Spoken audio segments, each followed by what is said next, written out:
pondering the interesting dilemma. Should a spouse be required to have sex even if they don't want to? This is something that I get asked quite often, whether it's couples that I'm counseling or someone's writing in a question and wanting to know. And it's something that I've thought about quite deeply. How do you answer this question? Because there's really nothing to compare it to in a relationship. Because sex and being intimate with someone, there's really nothing else like it. It's not like, if I don't want to go out to dinner with my spouse, they can go out to dinner alone or they can go out to dinner with somebody else. So it's not like you can get your intimacy or your sex from someone else if your spouse is not providing it for you or you're not interacting with each other. I mean, obviously you can go outside the relationship, but that would be cheating. Or some people call it an open relationship if they've, come to some agreement where maybe they're not being sexually active with their spouse and they said, hey, why don't we just have an open relationship? But if none of that applies and you are in a monogamous relationship and you just want to be with your spouse, but you're not wanting to have sex with them and they're not wanting to have sex with you, I mean, what is the requirement? Is what I would have to say. What is the right thing to do? So what I have come up with is that marriage is about negotiation. If you think about it, we negotiate everything in our marriage. And it can be negotiating where you want to live, what you're going to have for dinner.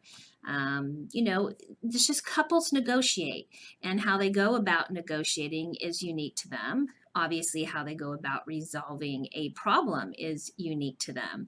But when it comes to the idea of sex, it gets a little bit tricky because you're asking someone to give of themselves, give of their body, and there might be this idea that if they don't want to do it, they shouldn't have to do it, or if it's not pleasurable, or if it hurts, it's something that they shouldn't do. Well, so let's talk about this. If somebody doesn't want to have sex, or they're not interested in having sex, that's not a good enough reason not to be intimate. There has to be a reason that you're not wanting to be sexually intimate with your partner, meaning that it's causing you pain or you just are having a real lack of desire and it's not something that you can bring yourself to do. But if you are in that position, that's also your responsibility to go and get help and find out how you can relieve the pain or how you can help with desire. And so if you've done all those things and you still come back and say, sex is painful, I'm not desiring my spouse, then what's the next move? What is the negotiation that you and your spouse are going to have? How are you going to resolve this problem? Because when you do get married, part of it is that you are sharing this sexual intimacy with each other. And for many people, a loss of that sexual intimacy can be devastating, and they can question if they want to stay in the marriage or not. And this is a very difficult problem if, the person loves their life. They love being married. The two of you are good friends. You're still affectionate with each other as far as hugging and kissing or sleeping with each other in the same bed or whatever it may be. You are still intimate and love your partner, but yet they don't want to have sex with you. And so what is the obligation of that? So what I would say is this, again, is a negotiation.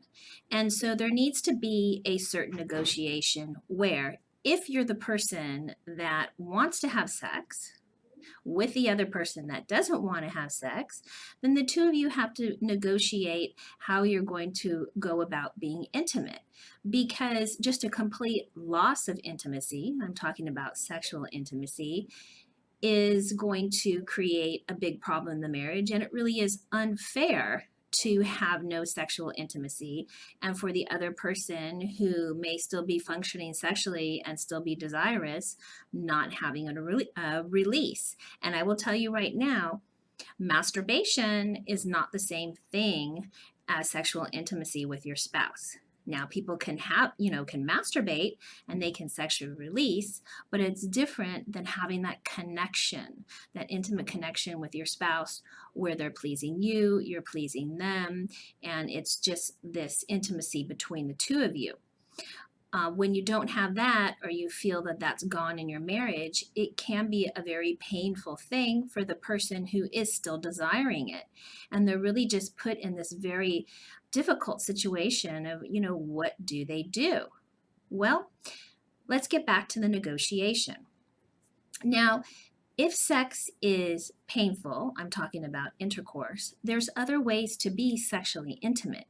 It doesn't always mean that it has to be through intercourse, whether it's a woman who is finding that intercourse is painful. She's done what, she can, but it's still not enjoyable for her. That's a problem because we really don't want to cause pain to our spouse. And I don't think that anybody should be doing something that is painful. Or it could be the man where he is not able to maintain his erection, or there's problems with performance anxiety, or he's having pain. So there's all different kinds of things that couples deal with.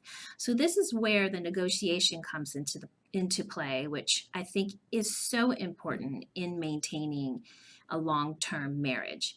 And that is finding other ways to be sexually intimate with each other, whether it's through oral sex, whether it's through touching each other, whether it's through mutual masturbation, whether it's through using a sex toy or a sexual health device.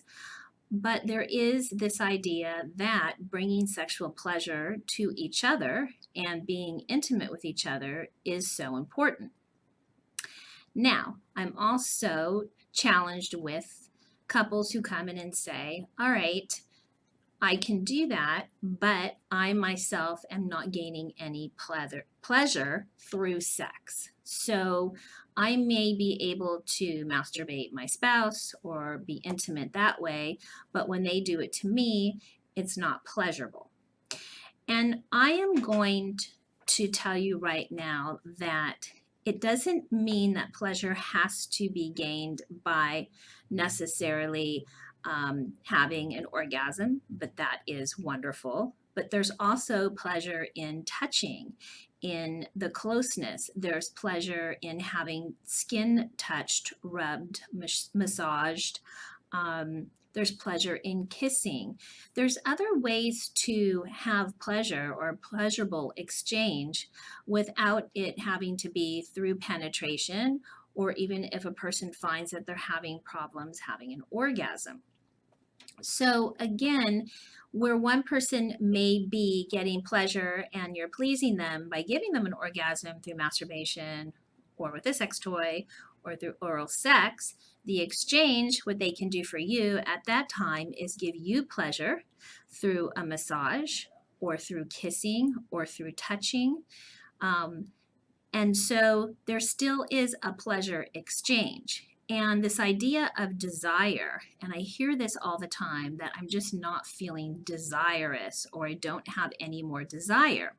Well, desire is a state of mind in many ways. It doesn't mean that you have to desire having intercourse, but there is a desire to have that closeness, that feeling of connection, that love that you share. I mean, desire can be looked at in many different ways. And if you yourself are saying that I'm only going to be intimate with my spouse when I feel that sexual desire, then you may not be feeling that at all, or it may be something that you have to change your idea of what desire is for you, what pleasure is for you, and negotiate. Because having a completely sexless marriage, and again, I'm not referring to it as just intercourse or penetration, but having a completely sexless marriage with your spouse when they still have sexual feelings towards you is not something that is going to make the marriage a happy place to be. It's not going to be a marriage that both of you feel a sense of fulfillment. So whether it's negotiating it once a week, once a month, there really is no set formula, but it is really about the couple and how they can both feel. And I don't even want to use the words happy because we all go through being happy, sad, all these emotions. But the feeling of just being loved and being desired and being wanted, that's very important when you're in a marriage, when you're in a relationship. And when that's lacking and you really just don't feel that from your partner at all, it can be an extremely painful experience. And so I don't think that this is something that can go on for years and years and years without it presenting a problem. So to sum this all up, I think that couples really do need to negotiate this into their marriage. I do think that when you make a commitment to one another with your marriage vows, I think that you have to maintain some type of sexual intimacy, some type of closeness, and negotiate how you're going to do that so that you both have a sense of pleasure. Obviously, no pain involved, but there's a sense of pleasure, but that pleasure can be in different ways or having different ideas of what that pleasure is. So please leave your comment, give me a thumbs up if you like this video, and subscribe to my channel. I believe everyone deserves to have a healthy sex life, and so do you.